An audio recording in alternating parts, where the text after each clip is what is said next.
اللہ کی عبادت و بندگی کرنے کے لیے ساری کائنات کی مخلوق موجود ہے.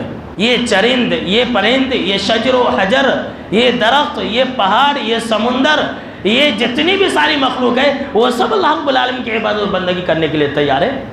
فرشتے جو ہر وقت اللہ کی تسبیح و تحمید و تحلیل بیان کرتے رہتے، اللہ کی عبادت و بندگی کرنے کے لیے وہی کافی ہے. جانتے ہیں فرشتے اللہ کی عبادت و بندگی کرنے کے بارے میں کیا کہیں گے؟ آج ہم 1 مہینہ عبادت کر لیے، 1 مہینہ نماز پڑھ لیے، 1 مہینہ تراویح کی نماز پڑھ لیے تو ہم کیا سمجھتے ہیں؟ ہم نے بہت کمال کر دیا، بہت عبادت کر لی.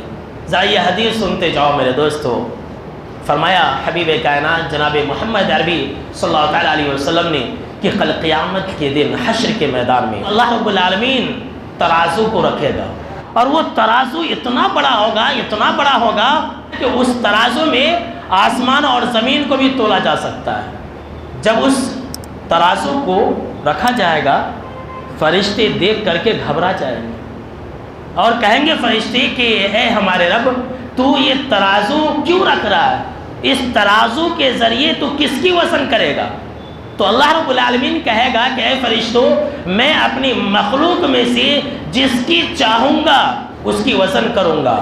جب اللہ رب العالمین ایسا کہے گا، جناب محمد عربی صلی اللہ تعالیٰ علیہ وسلم نے فرمایا کہ فرشتے کہیں گے کہ اے ہمارے رب سبحانک ما عبدناک حق عبادتک، کہ ہمارے رب تیری ذات پاک ہے، ہم نے ویسی تیری عبادت نہیں کی جیسی تیری عبادت کرنی چاہیے تھی. اللہ اکبر. فرشتے جو گناہوں سے پاک ہیں، جو ہر آن ہر لمحے جن کا تقیہ کلام سبحان اللہ الحمدللہ ہے، جو ہر وقت اللہ کے ذکر میں مشغول رہتے ہیں، آسمان کے اوپر 4 انگل کے برابر بھی کوئی ایسی جگہ نہیں ہے جہاں پر فرشتے سجدہ ریز نہ ہو. بیت معمور ہے 7ویں آسمان کے اوپر. ایٹ اے ٹائم 70,000 فرشتے اللہ رب العالمین کی عبادت و بندگی کرتے ہیں. قیامت تک ان کے باری نہیں آتی ہے.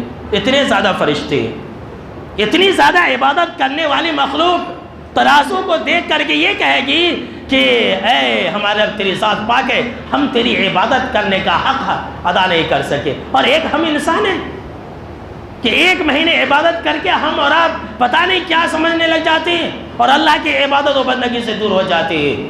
آگے فرمایا جناب محمد عربی صلی اللہ تعالیٰ علیہ وسلم نے، پھر اس کے بعد اللہ جہنم کے اوپر پل صراط کو رکھے گا جو اس طرح سے بھی زیادہ تیز ہوگا.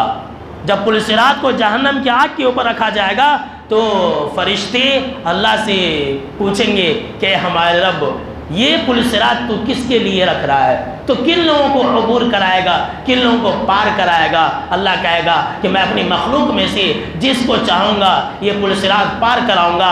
تب بھی فرشتے یہی کہیں گے سبحانک ما عبدناک حق عبادتک، کہ اے ہمارا رب تیری ذات پاک ہے، ہم تیری عبادت کا حق ادا نہیں کر سکے. کوئی مخلوق اللہ کی عبادت و بندگی کا حق ادا نہیں کر سکتی ہے. سن لیجیے،